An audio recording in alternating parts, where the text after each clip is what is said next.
I'm Andrew Robinson, and I'm going to talk about a couple of things today. One of them is frozen Pi or bullet Pi, depending on what your background is, really, and also Raspberry Ripple, and then just go on to how that relates to Pi and education, which we've got to remember is why the Pi was invented in the first place. So, quick question, if I don't stand on the screen, can you tell what this is? Any of you got any ideas? So this went out on Twitter, and go on school. Is it like, in Matrix? Right. Where you have they just pause and they move around the person? So that's an interesting one. So we went out on Twitter last night and somebody said that Manchester is building a version of the Large Hadron Collider with Raspberry Pis. But yes, so if I move on to the next slide and show a quick video, that works. Like you say, if you saw the Matrix, then there's this famous scene where they appear to slow down the time, but yet the camera pans round still in real time. So you can see the coats moving in slow motion, but yet the camera's going around a lot faster. So that's one version of that. And then another thing which I saw, which I particularly liked, was a series by the BBC a little time ago, which was dolphins, and you could just get the dolphins and you could just freeze them and spin them round. It's a really nice effect. So you freeze it, the water droplets are moving, but the camera's going round. So with the camera for the Raspberry Pi, when that came out, just going back. So this is from the Matrix, this is how they did it. You can see all these black dots, and each one of those is a separate camera. And what you do, you trigger all the cameras to take at the same time, so they've frozen at a moment in time, and then you stitch the pictures that they take together in sequence, and then you can make movements. The point of view moves, but yet the time doesn't. So I thought, can we do it with Raspberry Pi? So I've got a phrase which is, how hard can it be? So what we did, we got 48 Raspberry Pis. They're mounted on these wooden, they look a bit like railway tracks, they're a bit like jigsaw pieces which fit together. Then we've networked them all together. You can see there's wires and power going all over the place. It's got a ring full. And we use the network to send a signal to the Raspberry Pi, that then triggers the camera to take, and then it fetches the image back onto the laptop, and then we can stitch them all together and make a nice film. So, how hard can it be? Does it work? Well, we took it to the Manchester Science Festival, and we took part of it. And you might recognise that chap from earlier, who just play that again. So that's half of it. We've got a picture of Alan mid-capture there, so you can see all the cameras in a line, all being triggered at once, and Alan's doing his best impression of a lion.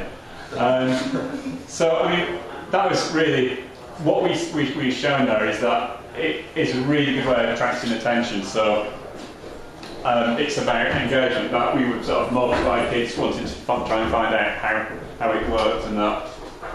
And so, I said, how hard can it be?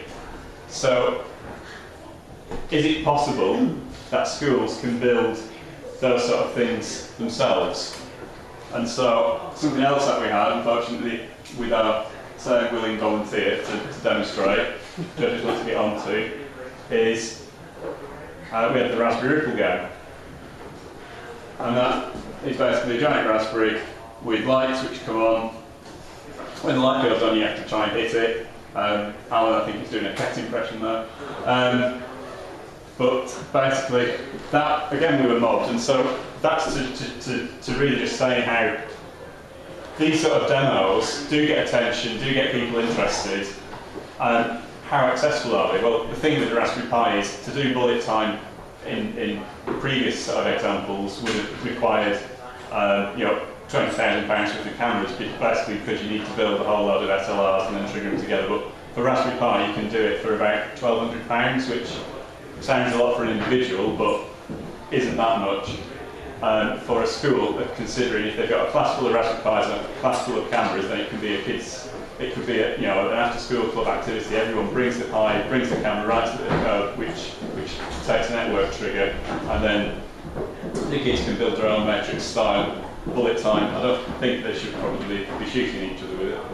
But, so that's that, and then the Raspberry Ripple. That's another example. Although the demo we had there was quite a big thing.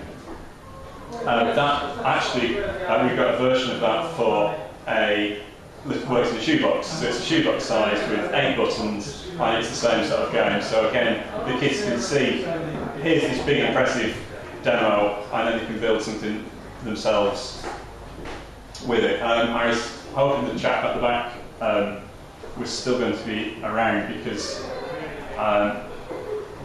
this is Raspberry Pis in fields. Again, obviously, most kids probably haven't got their own satellite uplink to drag data back from the middle of remote area. But what we were doing there is, the large bird is a bit of a giveaway. This is monitoring data, monitoring wildlife with a Raspberry Pi. So this this second picture here is in the box. It's a Raspberry Pi in the middle of the wood, and that's about a kilometre away from the satellite uplink. And so we're getting data. This is actually on birds, but we're recording data on birds and environmental data, environmental conditions. That's then being sent over a fibre link and then up to the satellite along with some video pictures, and then that's going out onto the internet. So again, it's a big impressive project, but the Raspberry Pi allows you to actually do the same thing in your garden. I've got another picture I can show later. I'm a bit pushed for time because I know we're trying to squeeze it in. But you don't need a satellite uplink, you can just use your Wi-Fi. So you can actually, kids could build this and put it at their end of the garden, monitor the birds, and I've done it in my garden, and then upload it. So really, I'm trying to give a sense of a feel for, you can get some big projects and then simplify them, and the Raspberry Pi allows you to do what industry sort of does in your own back garden for not a great deal amount of money. So what do you need to do to know how to do that? Well, we're trying to support that by coming up with this website. So this is Learn Pi, which has been which will appear at some point online, and it's step-by-step guides how to build some of these things. It's also got the notion of courses, so you can group together various projects in sort of like we've got the nature theme, so that if you're interested in wildlife, then you can do the monitoring of birds in the middle of your garden, or hopefully if you can get the guys from Sheffield on the wrong side of the Pennines, just needed to get that one in, to talk about how what they're doing with Kinder, and then tie that all in. So really, this last part of the talk is to say you've seen some of our interesting projects, and then we've got we're writing. We're writing them up. So we've got these guides which sort of talk you through pictorially how to do various things. But I think what would be really good is if other people could share what they're doing, and then if they want to, I can usually Mac whilst I talk. So basically this is a request that if you've got a big project, work and some sort of spectacular demo which might just appeal to geeks, can you try and find out a way, and we'll work with you to write it up, and then we'll present it, and we can get it so that kids can be inspired by the big project and then recreate it themselves on a smaller scale at home. So that, I knew I was pushed for time, so that's been rattled through. Have we got any quick questions?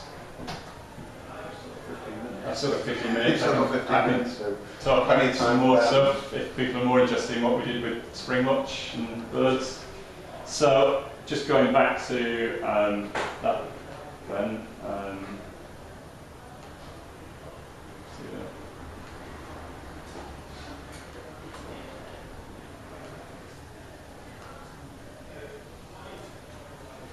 So basically, in terms of what we did in Wales, we had the Raspberry Pi, we had a bird box, and just bear with me a second whilst I fish out the video.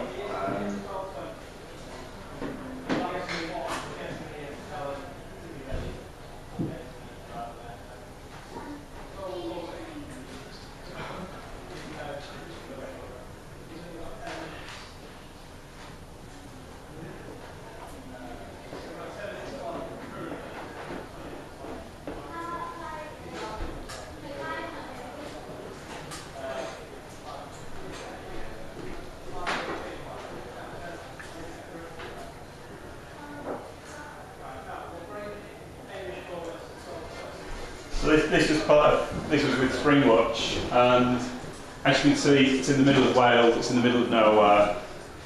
And what we did was, it's not massively well connected. So the way the BBC do monitoring in the past is they best get various feeds which come back into LB trucks like this, and they pay various researchers on the minimum wage because they're desperate to be in television, and they'll work 24 hours a day, just logging when birds fly in, when birds fly out. So we thought there's a better way of doing that than that, and so we put a Raspberry Pi and a weather station in a bird box, and also on that bird box had, if I can get the cursor, just across the entrance you can see a slot there and there, and put an infrared light beam. That is then connected to the Raspberry Pi. The Raspberry Pi records when birds fly in and out. From that, the Raspberry Pi can then, you can just about see there's a graph which shows activity. So this is just one day. Across the bottom, you've got time, and then up the other side, you've got activity. So basically, the early bird catches the worm. We've proved to be correct because on that you can see there's a lot more activity at the start of the day than there is at the end of the day. And then just to show you how it kicked, that's a clearer picture of the video. We've got the weather shown as well. So from another day, when it's windier, the bird activity is less because the flies get blown around a lot. Most of the birds can't feed as quickly. So that was an example of some sort of science, or you can tie that into biology in terms of school. And then this is the setup. So interesting that we were talking about earlier in the previous talk about battery powering Raspberry Pis. That's something that we looked at too, and probably what we would sort of suggest is that rather than running a Pi all the time, shut it down, get it to do its work. Sorry, let's try that again. Get it to do its work and then shut it down afterwards, and that way you can really save power, because otherwise your car battery will only last a few days with a Raspberry Pi. And that's it. I'm aware I've rushed through that because I was not really sure how long I'd get for the talk. But if there's any questions after that, or if not, talk to me downstairs. There's a demo of the bullet time rig, hopefully, downstairs, so you can get yourself metricized, or whatever the word is. That's that. All right. Any questions?